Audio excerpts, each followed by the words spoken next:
शहरातील मखमालाबाद रोडवरील महादेव कॉलनी इथं आयोजित हळदी समारंभात नाचताना किरकोळ धक्का लागल्याच्या कारणावरून झालेल्या वादाचं रूपांतर गंभीर घटनेत झालंय. काही संशयितांनी धारदार शस्त्रानं तरुणावर हल्ला केल्यानं तो गंभीर जखमी झाला.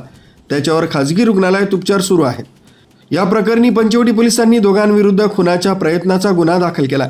अमोल धनराज कुमावत यांनी दिलेल्या तक्रारीनुसार कुमावत नगर येथील मनोहर अपार्टमेंटमध्ये मयूर कुमावत यांच्या घरी हळदीचा कार्यक्रम सुरू होता. नाचताना स्पर्श कुमावत यांचा एका अनोळखी तरुणाला धक्का लागला. यावरून त्या तरुणानं स्पर्शला शिवीगाळ करत मारहाण केली. उपस्थित नातेवाईकांनी हस्तक्षेप केल्यानंतर तो तरुण तिथून निघून गेला. काही वेळानं क्रांतीनगर येथील संशयित चंद्रभान गणपत चोथवे हा आपल्या एका साथीदारासह पुन्हा कार्यक्रम स्थळी आला. तुला ठारच करतो अशी धमकी देत चोथवेनं धारदार शस्त्र काढून स्पर्शच्या डाव्या बरगडीखाली वार केले. त्याच्या साथीदारानंही स्पर्शला मारहाण केली. गंभीर जखमी अवस्थेत स्पर्श खाली कोसळला. त्यानंतर संशयितांनी उपस्थितांना धमकावत घटनास्थळावरून पलायन केलं. स्पर्शाला तात्काळ शासकीय जिल्हा रुग्णालयात दाखल करण्यात आलंय.